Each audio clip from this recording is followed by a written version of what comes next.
There's so much to say and so many feelings, so many thoughts. I felt that in the 15 minutes or so that I had, to open with, now that it's 30 days into the war, what do we know and what don't we know? Just to give an accounting of where we are. And for 30 days, I've been thinking about what I know and what I don't know. And from time to time, new things emerge that now I know. And things that I thought I knew, now I know that I don't know. So let's just talk for a few minutes. What do I know? I know this is a really hard time. After October 7th, it was an exceptionally difficult, sad, depressing, angry time, mournful time. But as Israel goes to war, it's a hard time. The circle, and I understand you did this circle in your synagogue. How many of you know people in Israel? And we know it's, I remember when I had to go to war. Now I know the people who go to war. I know their parents. And the way it's heavy. It's a difficult time. I know that despite the difficulty, personally and collectively, almost everyone in Israel knows that we have to defeat Hamas. That what's known in Hebrew as the conceptia, the presupposition that we could live with evil at our doorstep and see them train, see them acquire the means, and see them articulate their desire to kill us. And that we could contain them with a wall, with technology, that we will be able to protect ourselves every day, 24/7, 365, year after year, without ever making a mistake. It's just not possible. It's just not possible. We now know that it's not possible. And we could get frustrated about what this person could have done and should have done. But human error is inevitable. And you can't allow evil to acquire the means to destroy you and think that you're going to be able to control them through money or some notion of their self-interest. That we know. It's known. While this is known, we all in Israel fully recognize that while we must defeat Hamas,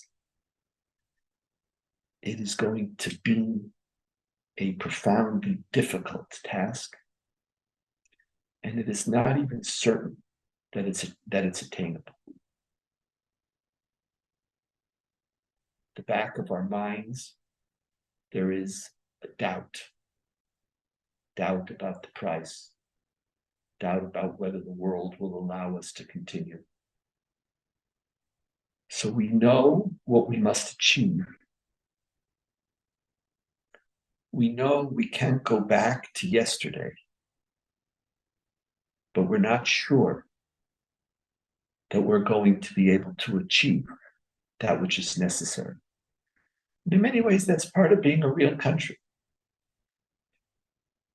You don't always get everything that you need.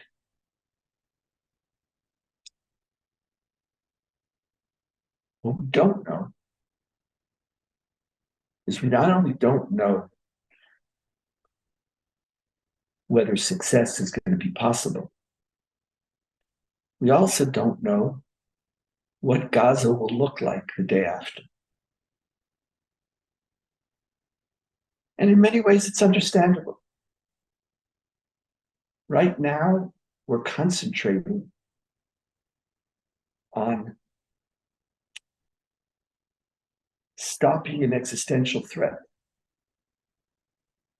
But we have to begin to ask ourselves, even if we're successful, what is it going to look like? What is the future? What's going to be there? We don't know. But as a people, we have to start thinking about it. And it has to become one of the things that we do know.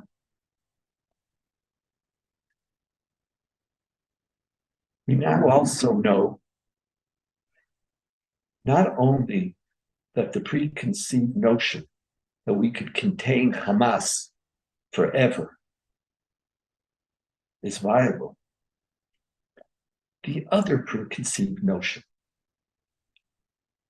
that the status quo is sustainable, that we don't have to think about our conflict with the Palestinians. All we need to do is to militarily control it. We now know that that's not going to be possible. Now, there are some in Israel on the far extreme right who say the only resolution is the absolute destruction and perennial occupation, returning to the full borders of Israel. But for most Israelis, from the right to the center right, to the center, to the left, and not just Israelis, also figures and leaders around the world, if we succeed, we now know that we can't go back and ignore the Palestinian people. We can't ignore the plight of Palestinians. And even if it doesn't grow and emerge out of a moral sense of duty, and it can, because we're members of a tradition which believes that all people are created in the image of God. Even from a self-interest perspective, it has to change. Status quo is not going to return. So we know that we need a profound change in our attitude. What we don't know is what a solution would look like. What does a solution look like?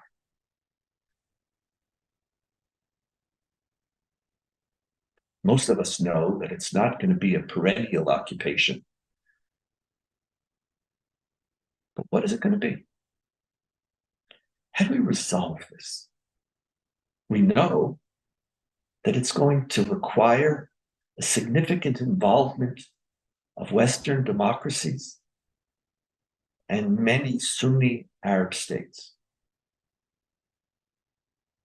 We don't know, however, how to help Palestinian society save itself from itself.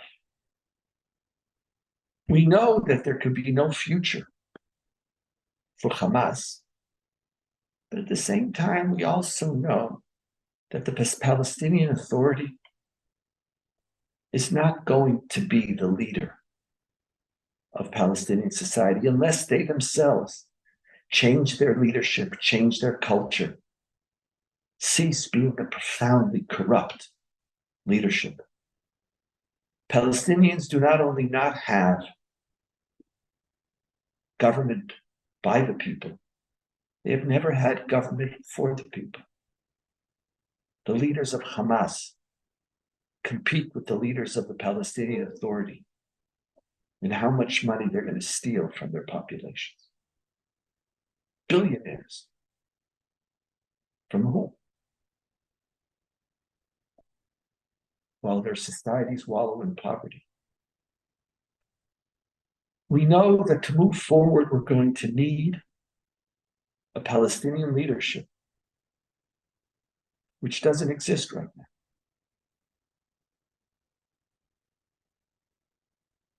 We don't know, however, where it's going to come from.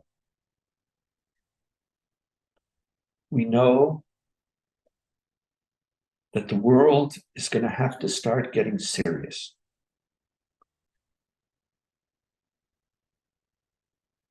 You know, very often Israelis and Palestinians, we participate in a victim competition. Who's the true victim? But the truth is that from the world's perspective, it's very comfortable to ignore us. You know, we speak about the cycle of violence. There really is a cycle of attention. For a few months, people concentrate, or maybe for a few days, they concentrate on something terrible that happened to us. And then maybe for a few months, they concentrate on the plight of Palestinians, and then they forget. And while we don't know what a solution is going to look like, we know that it's going to require a different way of thinking. It's going to be long-term. It's not going to be slogans like, we need a two-state solution. I do believe personally in a two-state solution, but I don't know how to implement it. And I only trust people who speak about a two-state solution if they say they don't know how to implement it. Those who say they know how to implement, all they're going to do is return us to the same process, that same preconceived notion that we Israelis, we're not going to go back to it again. We're not going to allow evil and the means to sit behind a wall. So how does a serious Marshall Plan, which creates the type of leadership that Palestinians need and deserve, and which is capable of possibly thinking about a different future with Israel, begin to slowly emerge, all the while taking very seriously Israel's security needs. And Israel's security needs aren't going to be protected or taken care of by some United Nations force from Fiji. It's going to have to be based on our own capabilities, as well as serious involvement from the world. It's not about declaring your sympathy. It's not about saying who's the victim. It's about saying that the current status quo needs to change, and it's going to require long-term involvement and thinking. A process that very often has been absent, not just in Israel. The truth is, the world, the cycle of attention for Palestinians is very, very short. But I believe after this war, there is a window to think differently. I know that we need to. I know that in Israel, there's going to be great political upheaval. That the leaders of yesterday and today are not going to be the leaders of tomorrow. It might be smooth, and it might take millions of people in the streets, and millions of people will be in the streets. New political constellations are going to be possible. I know that the categories of left-wing and right-wing are no longer going to be relevant. And that everybody is going to be involved in some form of formulating a new status quo. I knew new coalitions are going to be forged with large majorities capable of making serious differences and serious moves to build a better civil society. I know Israelis no longer think merely about security issues, but they also think about the nature of life within the borders of Israel. I eagerly await our ability to return to the type of conversation that we had right before October 2nd. And I know that we will come back to it. What we don't know yet is what is the Torah that we need to provide for Israeli society, which wants to heal itself? How do we build a Torah which is committed to human rights, but which is accompanied by a profound sense of fear and angst? Pre-October 7th, there was a force for democracy and liberalism. How does that now deal with existential fear of a different level? How do we build coalitions between right wing and left wing together? Coalitions which remove completely the notion that one of us is going to win. No, anytime one side wins, our society loses, and Israel, after October 7th, does not want to return to the forces of divisiveness. But how do we train people to do that? Because the politicians will want to speak in divisive language. Their careers are dependent on it. How do we produce rabbis and teachers and curriculum and social media and discussion and language and leadership, which forges a new language of cooperation, new language of listening to people who disagree with you, listening to voices who have different truths, new ways of connecting and implementing the old Jewish teaching of these and these are the words of the living God.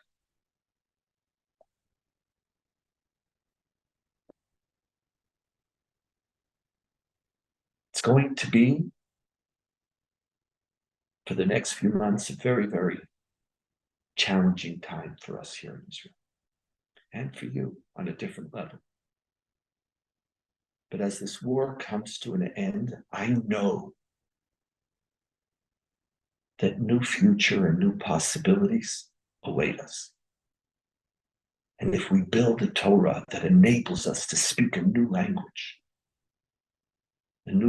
of values, a new language of shared society, also a new language of engagement with Israeli Arabs and Palestinians. If we take control of our destiny, not only through the force of our military, but through the ideas and values that we teach, a great moment awaits us. One of the great tragedies of the human condition is that it is often tragedy that forces us to exit the mediocrity of the status quo. Human beings, on our own, we tend to become comfortable.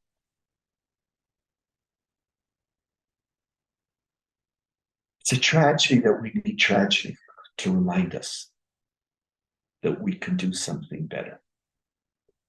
We've had that tragedy. It'll be a greater tragedy if we waste it. I know this from the history of the Jewish people, is that we don't waste our tragedies, and that great things are yet to come. Thank you, Rabbi Hartman, for your words of wisdom and also words of hope during this most difficult time, both in Israel and abroad within the diaspora.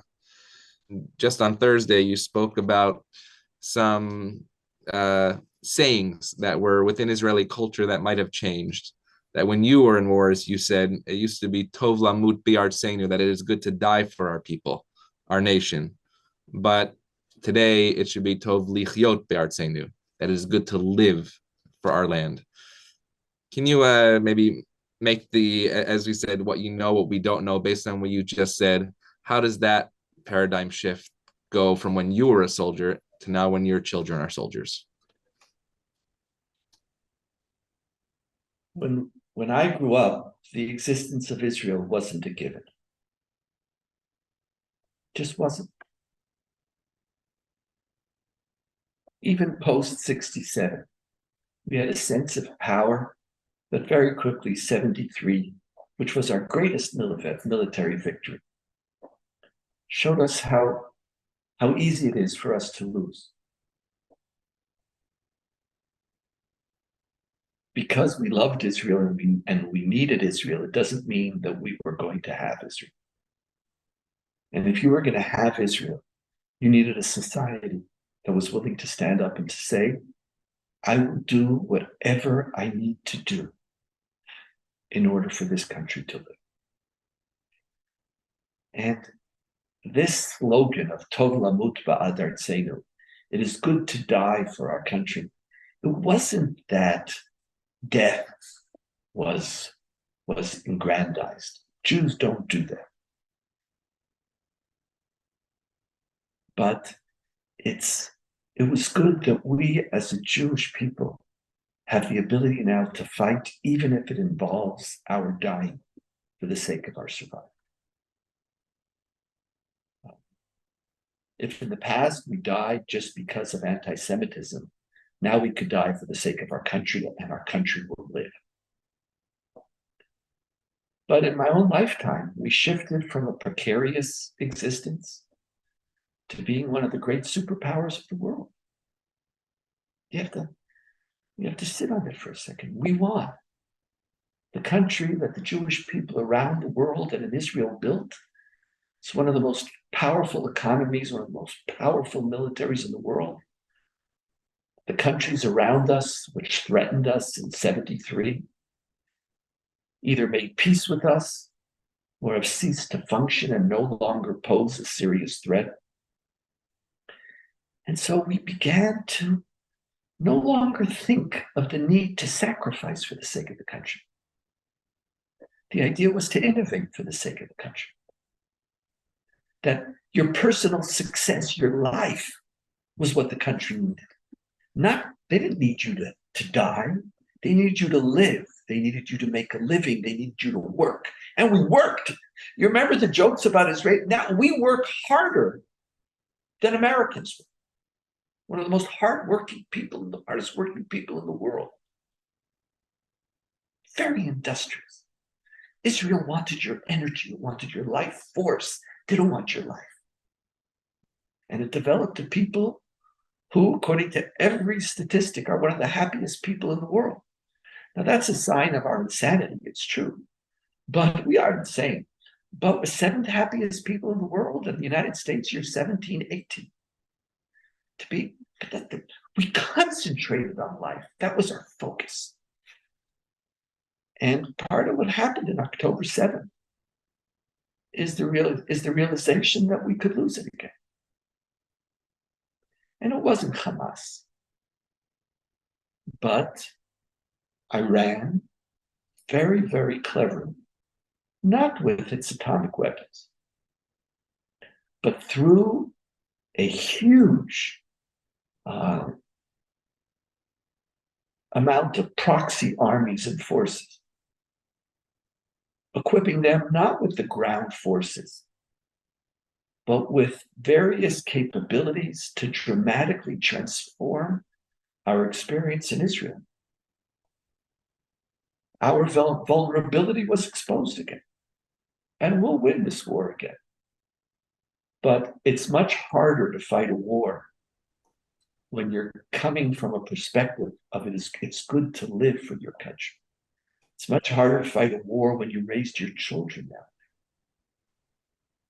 than to fight war from the old perspective. So we moved forward, but now we're in, as there's this category of Milchemet En Breira, the war of no other choice. We have no choice but to win.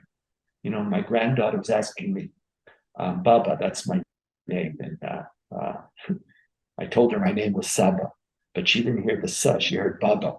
And the truth is, I like it much better. I think I was a little too young to be a Saba, so I'm a Baba. Baba, what will happen if we lose the war? Where are we going to go? And I said, no, we're not going to lose the war. My mom said, well, what would happen if? I said, there is no if. There is no if. It's, we want to live for our country, but now it's going to demand of us a serious level of sacrifice. And so over the last 10 months on your podcast and your Torah, we almost were speaking about a civil war. And in 24 hours, we shifted from an external war. And also on your podcast and through your Torah, you've spoken about how we are often better at the external threats than we deal with the internal threats. How do you think dealing with these external threats, which right now are costing soldiers' lives? Just yesterday in shul, we read the list of soldiers that have been killed over this past 30 days, and it was a long list with the ages, which not many more over 20 or 22 years old. When we do come out of this, do we go right back to the internal, or is there a way to, as you said, not work with the status quo, but take this new Torah forward? I can tell you with every iota of energy in my soul, and with a coalition of tens of thousands, of hundreds of thousands of people, and tens of other institutions, we are not going to allow Israel to go back to a social conflict of divisiveness. In many ways, the last 10 months taught Israelis how to deal with our internal threats. A coalition was formed. Wasn't that broad, but a coalition was formed, which said, my Israel is Jewish and democratic. And I don't want to choose anymore between Judaism or democracy. That language is yesterday's language. I'm not going back there. And a coalition was formed. But that coalition started to, instead of wanting to convince the other side, started to feel its own power and wanted to defeat the other side. And this war has reminded us that's not the path for the Jewish people. So my hope is, and I'm telling you, and I see it in the streets, I see it in the families, I see it not from the politicians, I see it from some of them, I do. But I see in the streets all over. We don't want to go back to that place. And so we're going to have to take this national cohesion and now redirect it to build new social contracts, because we don't have healthy social contracts. And listen, I believe it's going to be possible, but it's going to take a lot of work because it's so easy. This is, you want to know another, Rabbi Sherman, one of the other great tragedies, it's actually a great gift of human life, is that we forget. I was sitting today at a funeral and of a soldier, beautiful soldier. And the mother had to eulogize her son. And the wife from 2 months had to eulogize her husband. And Rabbi, this as well as I do. When you think about it, like, how does life continue? Mm-hmm. I remember when my brother-in-law was killed. Like, how does life continue? But it does. One of the blessings of the human condition is that we forget a little bit. We don't, but we partially forget. But it's also a tragedy, because then sometimes that which we should remember, we also forget. And then we repeat the same mistakes. I think you and I and everybody who loves Israel has to not only commit itself to Israel's security now, we have to commit ourselves to a new type of discourse about the future of Israel. So I want to ask one question about the American rabbinate and Jewish leadership here, and then we already have questions coming in, so I want to make sure we have time for conversation. This past High Holy Days, many American rabbis stood on bimas and criticized Israel, specifically the government, but you had people coming, let's say, one day a year to hear a message that was not so pretty about Israel. 10 days later, many rabbis stood up again on their bima. And if you saw and heard, mea culpa, right? Where are our friends that we stood with them? I remember standing on this bima on Yisker of Shmini Atzeret, understanding what was, or not really understanding what was happening, and saying, I always ask people, what was it like on the Yom Kippur War in this synagogue? And now I'll never have to ask that question again.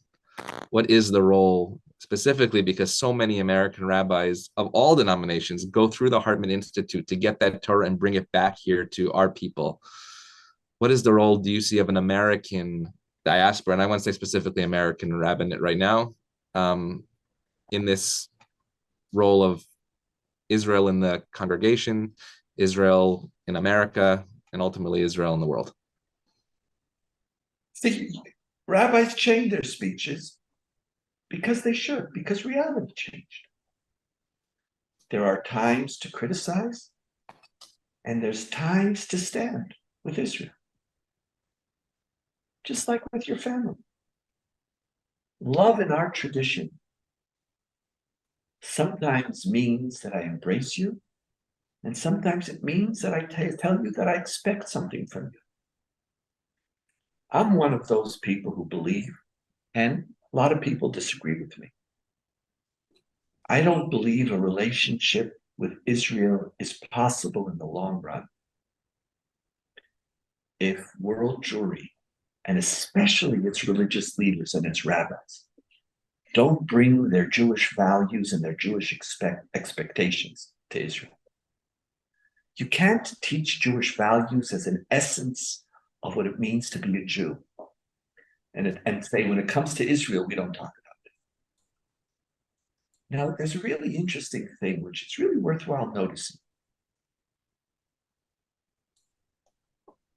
The criticism that was emerging before October 7th was a criticism that said, if Israel becomes a non-democratic country, and I believe that democracy is an essential aspect of my Jewish values, what relationship could I have with Israel? It was a criticism which was trying to build an Israel that you could have a relationship with. As such, it was essential. It wasn't a criticism telling Israelis which wars they should fight and how they should endanger their existence. The vast majority of North American Jews have a great level of sensitivity to what they are allowed to say and not allowed to say, given the fact that your children are on the front line. The criticisms before October 7th were a desire not to distance from Israel. It was a desire to fight for an Israel that you could have a relationship with. If Jews don't bring their values to Israel and to Zionism, Zionism is dead. And at the same time, as Jews, when our people are in physical danger, we say Hineni. We say Hineni. And so the rabbis who did both, my Torah to the rabbis is do both. Those who can't say Hineni because of your moral aspirations, you're not criticizing out of love, you're criticizing as an act of distance. And those who could only say Hineni and never bring their Jewish values are also distancing from Israel. So we need to do both. And the rabbis who do both. And right now is not the time, but in a few months it's going to come. And now is already the time to start talking. Start talking about tomorrow. Talk about it with questions. Don't talk about it with certainty. Israel as a Jewish state is a state that has to represent the best of who we are as Jews. And North American rabbis who are responsible for the quality of Jewish life, whether it is the best, our values, or whether it is our loyalty for each other, have to represent that voice. And so I want to commend those rabbis who changed their speeches. Mm-hmm. And you're going to have to change them back again. How do we explain it to the world right now? When you said earlier that this cycle of attention, I love that term. I'm just thinking, is a cycle of attention with all the things on campus going to get boring by the time it gets to Thanksgiving and winter break, right? Does it restart again in the second semester? How do we deal with that based on the, also I'm saying, of all who exercise mercy on the cruel will also end up being cruel to the merciful? Right. Does that fit in terms of what we're seeing in public opinion in Israel, the world, and here? There is evil in the world, and it's not just Hamas. There's evil in the world, people who are anti-Semites, radical Islam, radical anti-nationalists, for whom Israel is the epitome of their evil.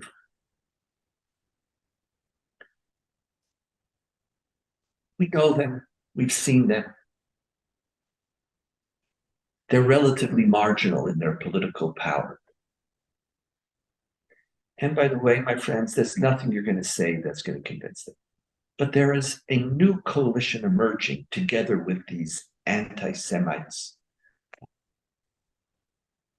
radical left. And that is a coalition of the evil together with the foolish.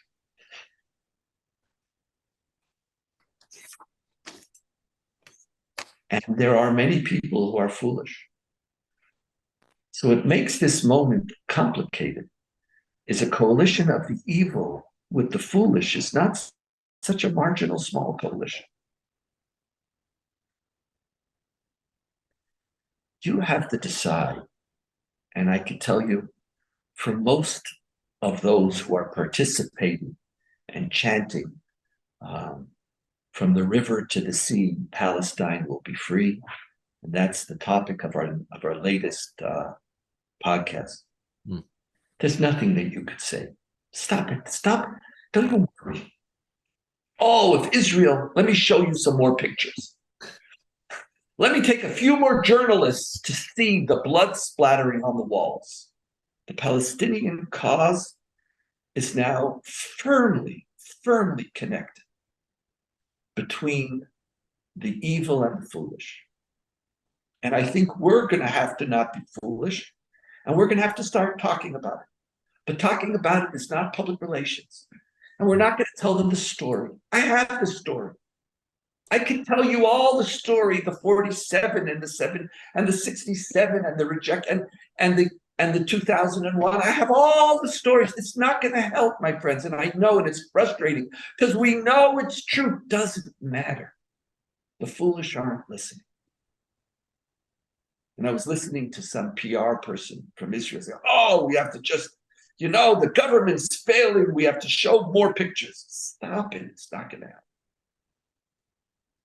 Our rabbinic tradition teaches us, just as it is a mitzvah to say that which will be heard, so is it a mitzvah not to say that which will not be heard. Mm-hmm. I want to tell you, stop trying to reach either the evil or the foolish. And so I'll follow up to the evil and the foolish, because I think that's a brilliant way of looking at what we're seeing, whether it's campuses, etc. What happens when sometimes the foolish are within our own Jewish community, and that is the side that other fools, if you wish, see? Okay, so what they're going to see it. They love it. What am I going to do? Jewish Voices for Peace. How many boys, or if not now, these are minor little section of our community, but it serves them well, and they're violating the fundamental etiquette. Okay, knock yourself out. What can I tell you? So you have it. You can prove I'm not anti-Semitic. I'm not anti-Jewish. Look, one of my best friends is Jewish, and don't tell me. Okay, love them. At the end, loving them and keeping them in the conversation creates a possibility for a future. Right. And that future, I'm telling you, will come. It will come. And so somebody asked a question, we've spoken that's sort of about different pockets. We have American, younger, older. We have Israelis who have served, who have now children, the interfaith world. In terms of the Palestinian culture, the question is, we need help from our partners in this area of Egypt and Qatar and United Arab Emirates and so on. Can they change the system of education that teaches children not to hate? And I was just speaking with somebody the other day that said, the child that is growing up in Gaza under the age of 20 only knows Hamas as the ruling party.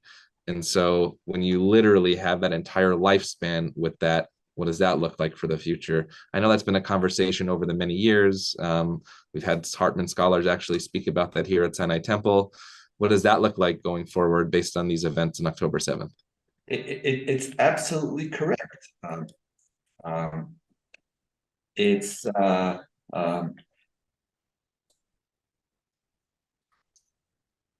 poo-pooed it in the past. It's true. See, we wanted solutions, and we don't want to listen to any of the problems that didn't allow us the solutions that were convenient. And we were wrong. Donniel Hartman was wrong. And someone says, "Oh, you're changing your mind." I say, "I hope so." Mm-hmm. When I'm proven wrong, I stand up and say, "I was wrong. Chatati." Mm-hmm. And I think all of us allowed Palestinian society to be a dysfunctional, corrupt society.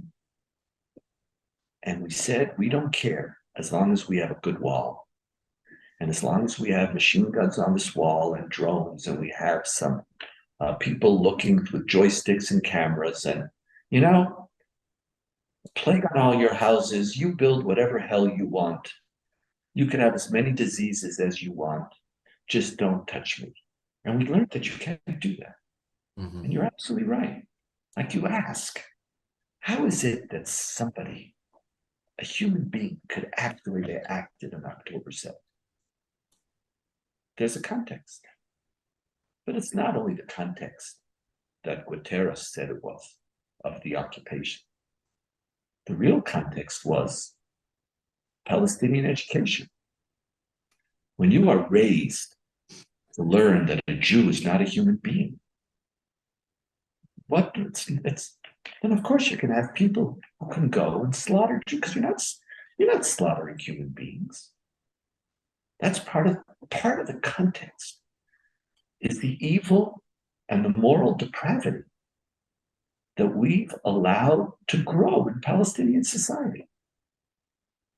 And and by the way, it also exists in Egypt and in Jordan. It's not like, let's be clear, it's far and wide.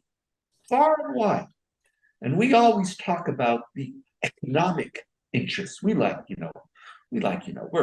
talk about economic interests. It's not going to work. And when we talk about being serious about tomorrow and putting in place serious government, part of what we're talking about is creating both a leadership for the sake of Palestinians and a leadership who understands that you have to bring the Palestinian society into the 21st century. Mm-hmm. And there aren't many Arab countries who have done that. So whose responsibility is that? That's at the end, that's going to be the decision of the Western world and the Gulf states. Mm-hmm. Like if they're going to we're not going to be able to do it. And if they don't do it, then frankly, Donniel Hartman, the leftist, is going to be for occupying Gaza. You want me to get out of Gaza? I don't want to be in Gaza. Mm-hmm. You want me? I care. I yearn for a Palestinian state.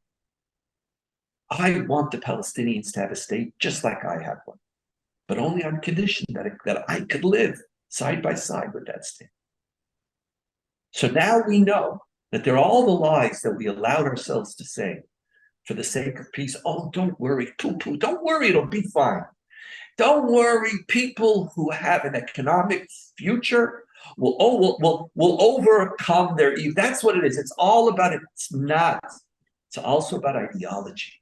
And the battlefield will be in the schools, and the battlefield will be in the mosques. And unless society wants to change, that danger will rise over and again. And we Israelis are going to do everything in our power not to allow that to happen. And so I want to go to your book, which we were supposed to hand out today. And I know it will happen shortly as well, because it's an amazing book. And I think a lot of the themes that are in there are really about today that we probably didn't even know we were going to be speaking about. The title of the book, Who Are the Jews and Who Can We Become? Is it for sale already? I just want to make sure we get a plug for the book. Yeah, it is for sale, but I decided to ignore it. It's as if the fact that it's for sale, I'm going to do a book launch after the war. Right. We have other things to talk about.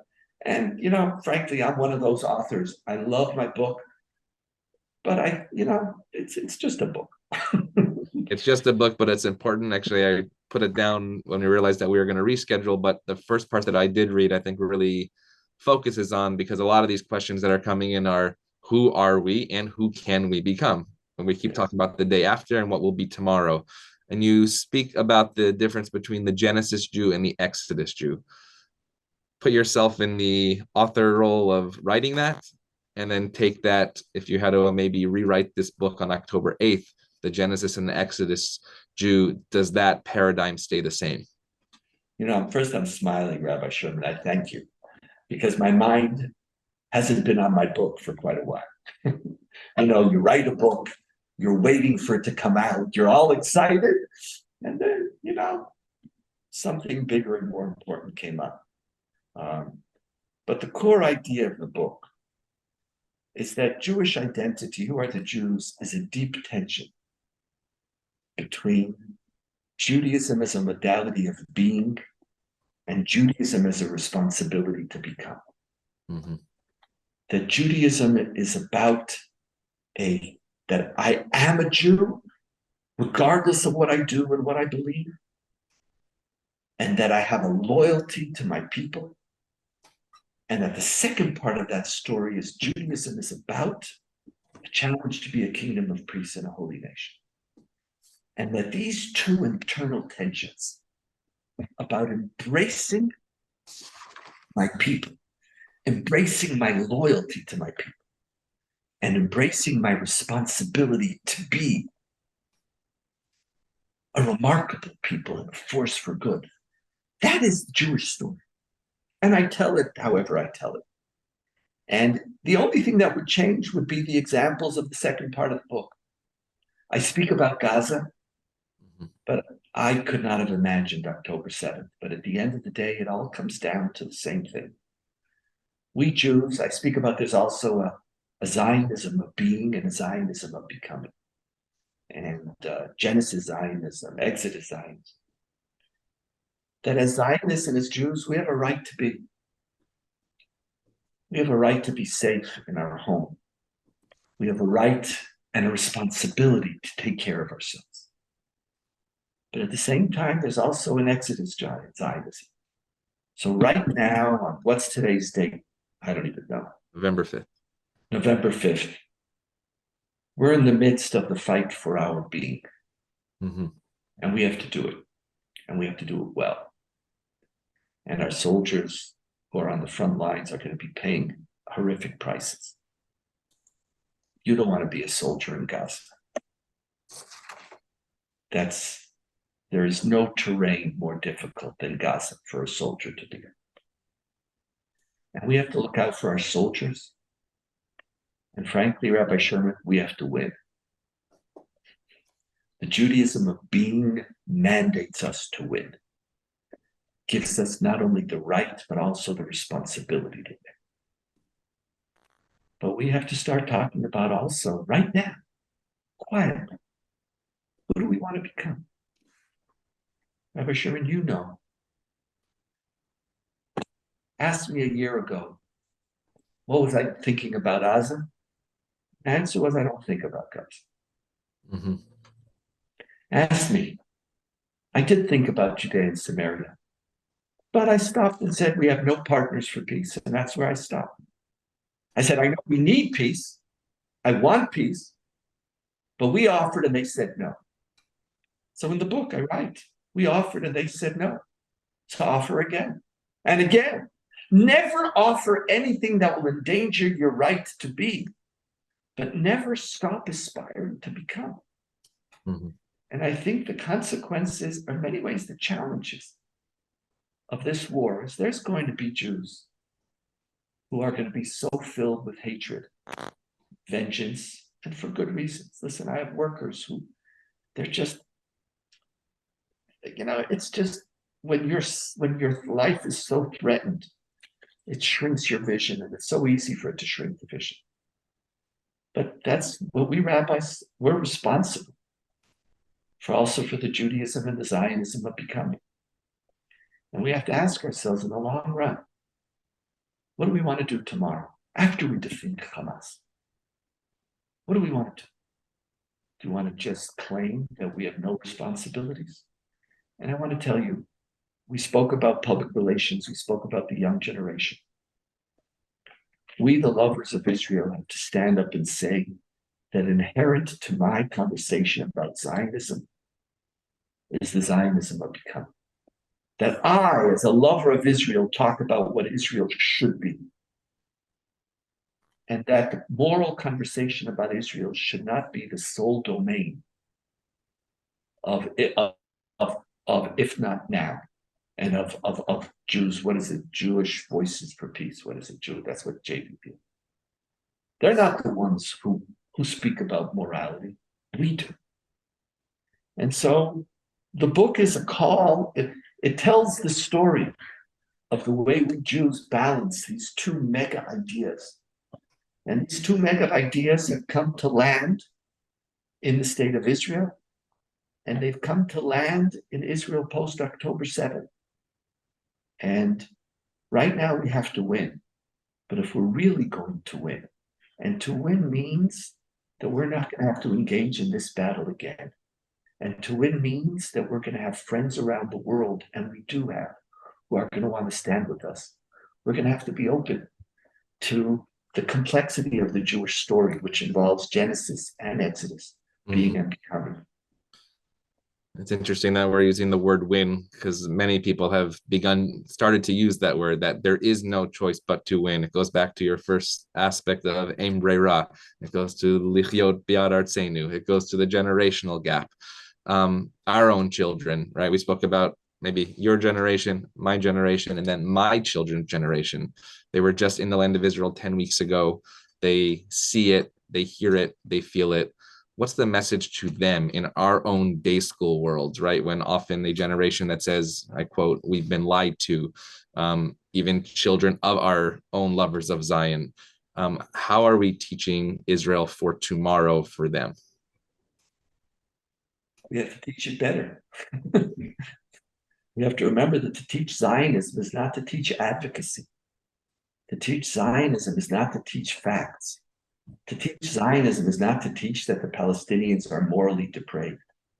To teach Zionism is to teach us a Zionism that represents the best of who the Jewish people are. We know, and I'm sure, we don't know each other well. We've met a little bit, and it's really an honor to be with you. And I very much appreciate this whole thing and the quality of the questions. And it's really a pleasure. We know, and I'm sure this is the essence of everything that you do, is that the next generation of Jews, your children and their generation, don't have to be Jews. Jews are now called Jews by choice. When I was growing up, Jews by choice was a word for converts. Today, everybody has to choose to be Jewish. And you only choose to be Jewish if Judaism makes your life more meaningful, adds something to your life. And that's the way we teach Judaism. But that's also the way we have to teach Zionism.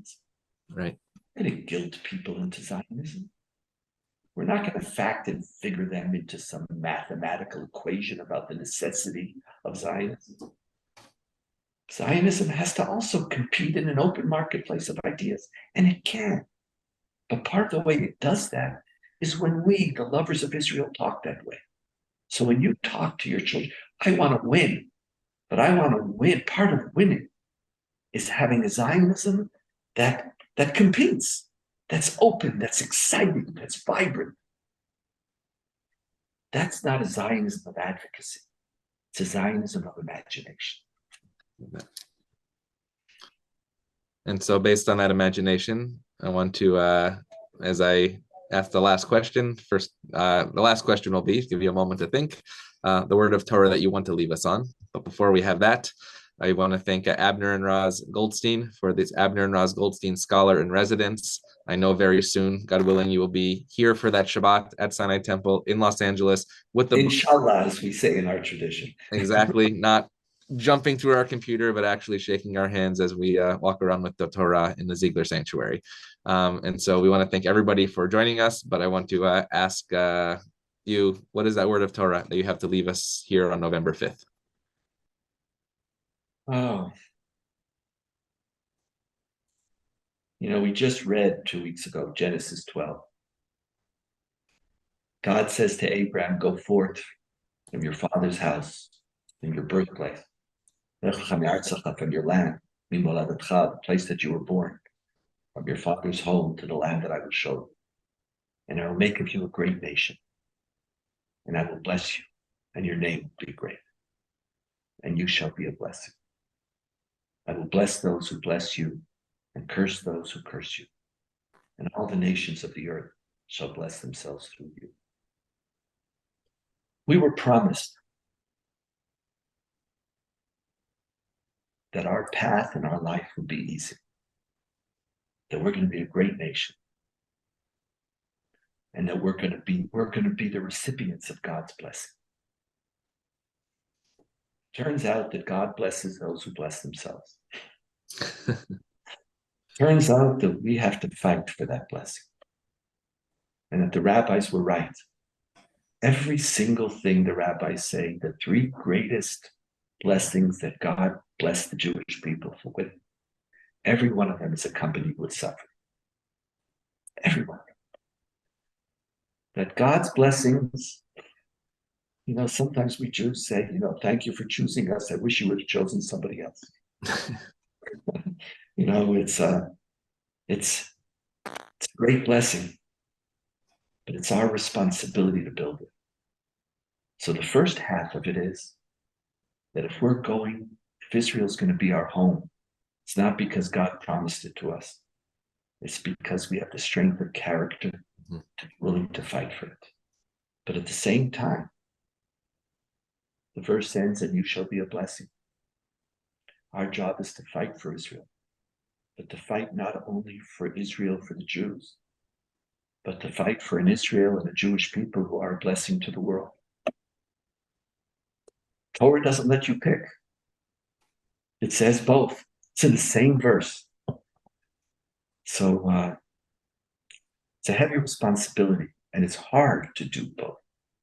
I know it is hard to do both. It's much easier to do both when God's benevolence overcomes us and we share that benevolence with others. It's another thing where we have to fight just to be. But at the same time, we also have to fight to be a blessing. And no one ever said it's easy to be a Jew, but it's great to be a Jew. That's the Torah I want us to remember. Rabbi Donniel Hartman from the Hartman Institute. As we all know, and hopefully you know as well, that you are a blessing that has truly been a bracha for us this morning, this afternoon, or this evening, wherever everybody is today. Toda Rabba. We pray for you, your family, all of the Hartman Institute, and the people and the land of Israel.